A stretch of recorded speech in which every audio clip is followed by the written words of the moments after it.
You've just learned about image processing. And image processing is similar to video processing.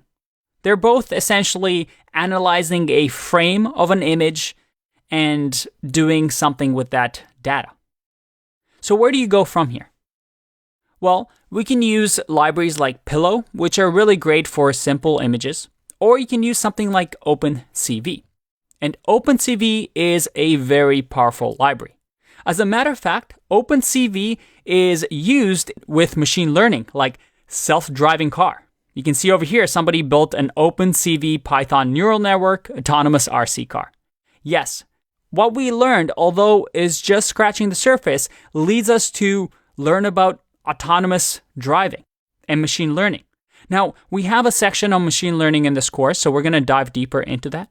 But with this newfound knowledge, you can even explore libraries like OpenCV if you're interested in this topic to learn how to analyze images and how to maybe use machine learning to do exciting things in the field of AI. This I'm leaving up to you to explore on your own. Again, the beauty with Python is that you can go in so many directions throughout your career.